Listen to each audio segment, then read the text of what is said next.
Vamos a hablar esta noche de un personaje extraordinario, que es Pitágoras. Pitágoras. Los chicos conocen a Pitágoras por aquel teorema en el que se promete que el cuadrado de la hipotenusa es igual a la suma de los cuadrados de los catetos. Algunos dicen que este teorema ni siquiera es de Pitágoras, sino que lo hicieron sus alumnos de la escuela pitagórica. Bueno, pero si eran sus alumnos, en algo habrá influido, etcétera, etcétera, etcétera. Pero Pitágoras no solamente es un sabio, o fue un sabio mayúsculo, sino también un personaje cuya leyenda es tan asombrosa como sus descubrimientos. Empecemos diciendo dónde nació, un poco por comodidad. Nació en Samos, en Grecia, naturalmente, ¿no? Nació en el año 582 antes de Cristo. Viajó. No se sabe mucho de la niñez de Pitágoras. Las niñeces de los héroes y de los personajes legendarios suelen estar adornadas por indicios. Los biógrafos, los que construyen las biografías de las celebridades, pero también de los héroes míticos, ponen en la infancia un indicio de lo que el héroe será luego. A mí me parece que todo eso es postizo. Es medio Así, por ejemplo, Heracles en la cuna liquidaba 2 serpientes como indicio de la fuerza que iba a tener. Así, por ejemplo, Rubén Darío recitaba versos alejandrinos en la cuna, y Einstein decía que todo era relativo, etcétera. En el caso de Pitágoras, directamente no se sabe nada de la niñez, y han renunciado los biógrafos a ninguna de esas huellas, ¿no?, de esos indicios. Lo que se sabe es que siendo muy jovencito viajó a Mesopotamia y a Egipto. Los griegos acostumbraban mucho a viajar a Mesopotamia y Egipto. Herodoto de Halicarnaso había viajado a Egipto y había viajado a Mesopotamia y se había hecho sabio allí. Los griegos creían que de algún modo en Egipto y en Mesopotamia aún persistía una sabiduría antiquísima que ellos no tenían. Se equivocaban, pero bueno. El caso es que Pitágoras viajó por allí, a la vuelta, con todo lo que había aprendido, y fundó una escuela. Una escuela durante la tiranía de Polícrates en Samos.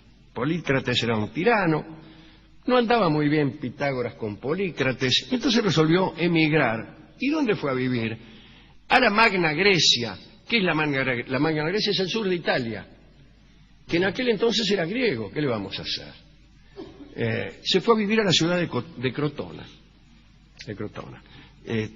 Es famosa la rivalidad que tenía Crotona con una ciudad vecina, que era la ciudad de Sibaris, cuyo gentilicio es justamente sibarita. Los sibaritas, los habitantes de Sibaris, solían solazarse en la voluptuosidad de los placeres y de los goces terrenales. Se dice que eran tan cuidadosos de su cuerpo y de la molicie que cuando había un abrojo en un almohadón de plumas, ellos se daban cuenta al sentarse. Dicen que eran muy sensibles de cierta parte de su organización psicofísica. Muy bien, también fue perseguido en Sibaris. Parece que Pitágoras era del partido dorio, el partido dórico, no de Jorge Dorio. Bien. El partido dórico, usted sabe que los dorios eran una de las vertientes étnicas que poblaron la Hélade, pero también era un partido en aquel entonces aristocratizante. Hubo lío y tuvo que exiliarse de nuevo y formó otra escuela también en Tarento. Pero bueno, las hazañas verdaderas de Pitágoras, no las legendarias, son conocidas. El ya mencionado teorema, también, ¿se acuerda? El gnomón, los números perfectos, los números amigos, que son aquellos cuyos divisores eran 2 números, y los divisores de cada uno sumados daban el otro número. Mire un poco, ¿no? Hay muy pocos números amigos. Bien. También algo que tiene mucho que ver con nosotros que somos músicos. Descubrió Pitágoras que si usted tensaba una cuerda y la hacía sonar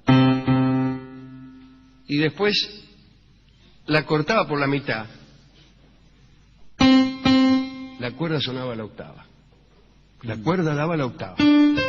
No otra nota cualquiera, la octava.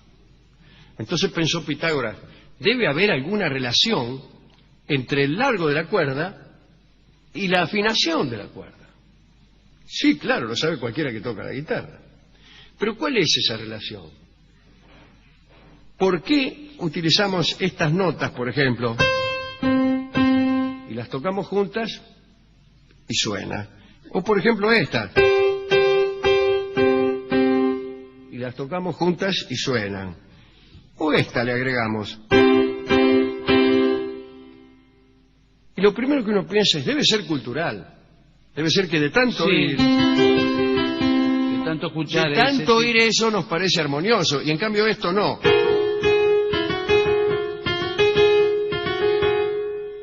No. La relación que hay entre estas notas armónicas es una relación de quebrados perfecta, que no tiene comas ni sobrantes.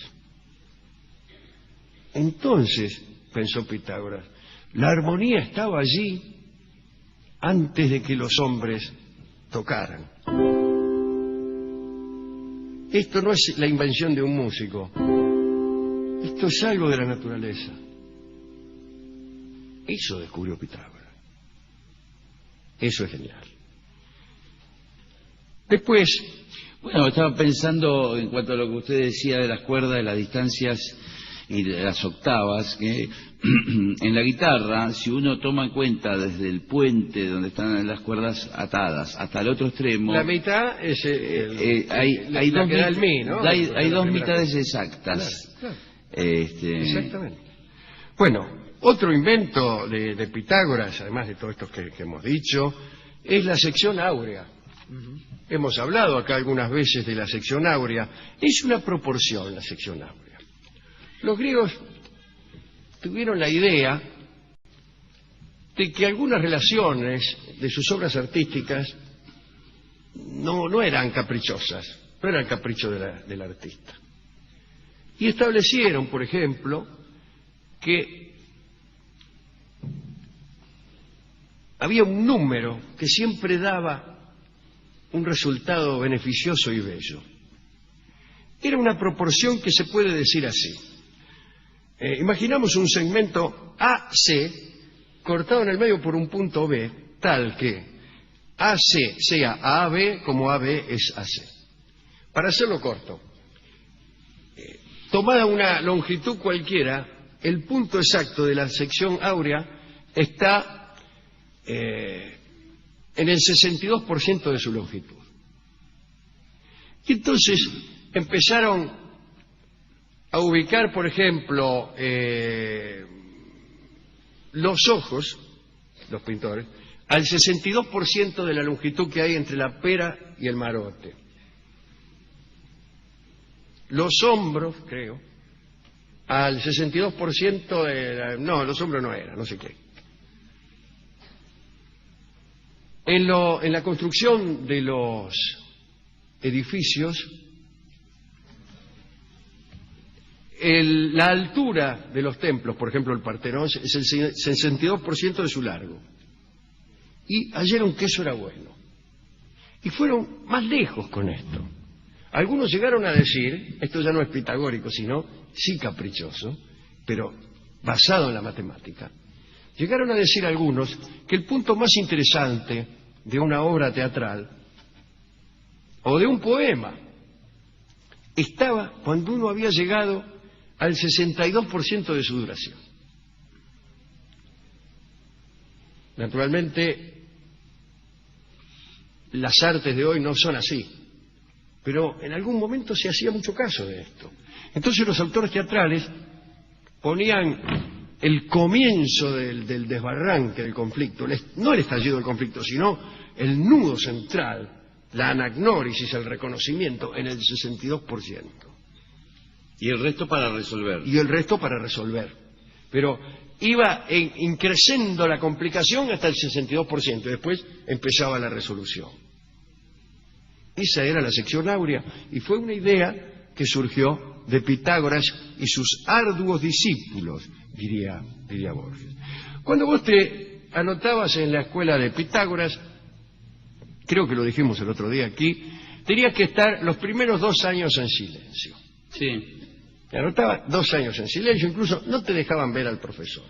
Algunos dicen que nunca veían a Pitágoras, pero eso conviene decirlo, a lo mejor no era cierto. Sin embargo, no haberlo visto ha producido alguna clase de leyendas. Todos dicen que Pitágoras tenía una gran belleza física, y es probable que haya sido cierto. En cambio, es muy difícil que haya sido cierto esto que voy a decir ahora. Pitágoras tenía un muslo, el muslo de una pierna, de oro. De oro. ¿Cómo lo saben? Bueno, unos alumnos lo vieron bañándose, parece que por casualidad abrieron una cortina y vieron cómo se bañaba, lo cual siempre es una desgracia en los mitos y en la historia, sí, ¿no? Sí, no. Desde el hijo de Noé en adelante. El hijo de Noé que lo ve, no bañándose, lo ve en calzoncillo al padre y viene una maldición, etcétera. Y desde todos los mirones que vieron bañarse a las diosas del Olimpo. A Pitágoras le vieron el muslo y empezaron a decir que tenía el muslo de oro. Pero el muslo, en el lenguaje de los relatos antiguos, quiere decir otra cosa, me parece. Porque en la Biblia también dicen que su hijo, que no me acuerdo cuál era ahora, vio a Noé y le vio el muslo. Y Noé, ofendido su pudor y su vergüenza, lo maldijo. Creo que cuando algunos relatores de la antigüedad dicen el muslo, están diciendo las partes pudendas. Y entonces podríamos sospechar que Pitágoras tenía las partes pudendas de oro, como algunas muchachas que conocemos nosotros. También se decía que era capaz de hacer milagros. Por ejemplo, encantar a las fieras o escuchar voces sobrenaturales.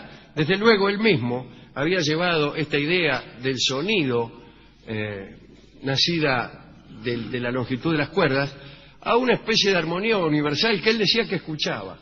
Él decía que los planetas estaban ubicados como el mi, el sol y el do a distancias que eran armónicas. No tenía razón. Y él decía que eso producía una especie de sonido cósmico que él era capaz de escuchar. También se dice que un día, pasando junto a un arroyo, el arroyo lo saludó. Eso es extraordinario. Eso sí es un milagro.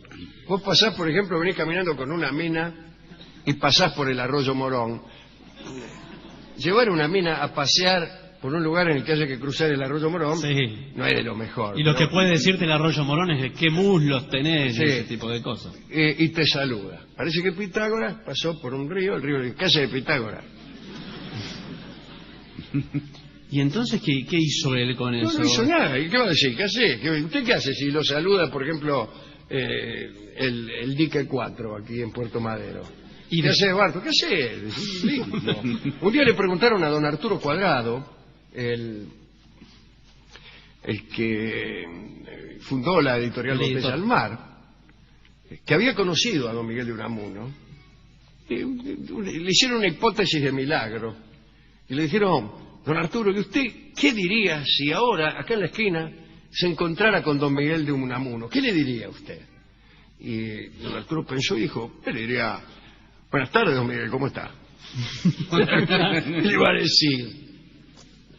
Bueno, eso es lo que le habrá dicho Pitágoras al río.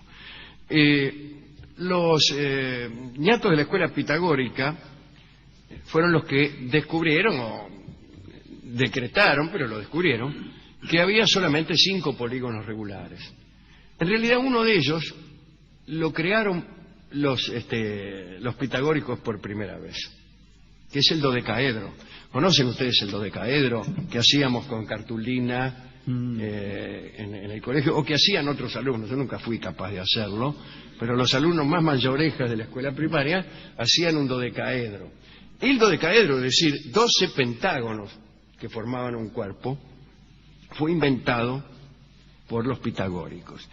Y había un secreto obligatorio que debían seguir todos los alumnos. No es que vos ibas a la tarde y te enseñaban el dodecaedro, y a la noche ibas al boliche y decías, ¿sabés que inventamos el dodecaedro? Son 12 pentágonos, y traes un dodecaedro hecho con papel passepartout ahí que le pegabas. No se podía. No se podía, no decías nada. Y había un tipo cuyo nombre me olvidé, porque después de todo estamos hablando de memoria, que violó ese secreto. Fue al boliche con los amigos y vio cómo es uno, ¿no?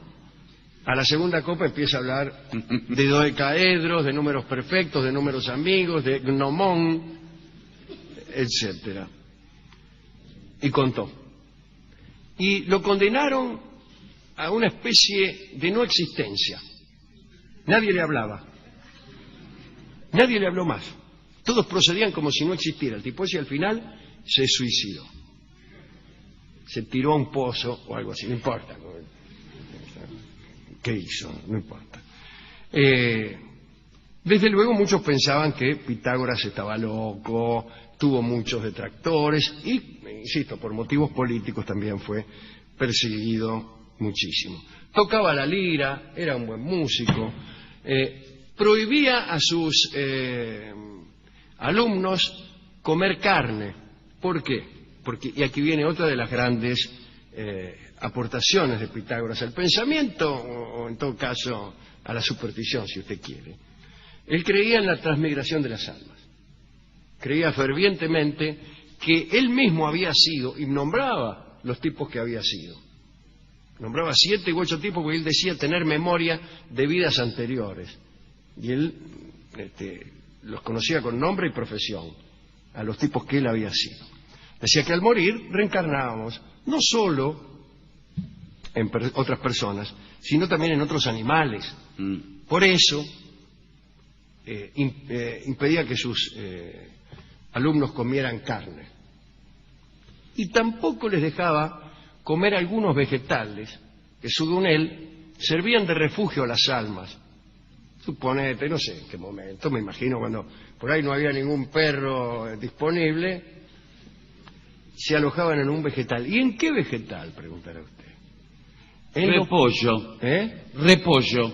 Poroto. Las habas. Él decía que las habas eran un lugar donde las almas a veces se refugiaban. Mi aportación única al pensamiento filosófico de este barrio es la que sigue, es la siguiente. Es una humilde aportación personal. La palabra que designa el alma, ánima, en latín y también en griego, es la misma que designa soplo. Ánima, claro, es soplo, es suspiro. El alma es un soplo. Y entonces él decía que nuestro soplo, nuestro aliento, nuestro vientito, se refugiaba en los animales y a veces en las habas. En la cocina doméstica, las amas de casa, conversaciones banales de cocina, se entiende que comer habas y comer porotos produce también unos soplos. Sí. Está asociada la idea del poroto con la idea de expeler aire. Y el alma también está asociada con la idea del soplo. No está mal que Pitágoras haya pensado, y lo pensó por esto, que era un indicio ese carácter soplador que tenía el poroto, era un indicio de que allí se alojaban soplos, es decir, almas. Y entonces prohibía comer porotos, habas, porque podía uno comerse a algunos amigos, que a lo mejor, amigos muertos que estaban... Sí, evidentemente, señor. que estaban alojados en las habas, y de ahí viene la famosa frase. ¿Qué frase? La frase en donde a uno le preguntan si acaso esto de la metempsicosis no es cierto y usted se ha comido algún amigo, etcétera. Pero ahora puede decir, hay un alma en la cocina. Hay un alma en la cocina. A esta transmigración le llamaba metempsicosis, y una vez le preguntaron, yo conozco muchas anécdotas de payadores que me contaba mi amigo Carlitos Lecchini y algunos payadores que yo he conocido, casi todos ellos orientales, y uno contaba que habiéndose establecido como tema la metempsicosis para jorobar al payador, el desafiado dice, a ver, diga algo sobre la metempsicosis. Y él dijo, el que se mete en psicosis, el que se mete en psicosis. Y no termina aquí la rima. Por razones políticas, un día, lo primero que hay que decir es que hay varias versiones de la muerte de Pitágoras. Todas inventan cualquier cosa. Una de ellas dice que estaba en su escuela, andaba con líos políticos, vino la cana, o quien sea, que se vieron los esbirros de sus enemigos políticos, Pitágoras y sus alumnos salieron rajando, y él se escondió en unos yuyales que había por ahí. ¿Saben qué yuyal? En un campo de habas. Se escondió en un campo de habas y ahí lo descubrieron y le dieron muerte. Se escondió entre otras almas, entre otros soplos, en un campo cuyo producto era un vegetal capaz de albergar almas. Extraordinario, extraordinario. Este era Pitágoras. A mí me ha caído siempre muy simpático el hombre, por más que decía, ya recuerden, que todos los números tenían su significado, el 1, el 2, el 3 y el 4, eso ya lo sabemos. A lo mejor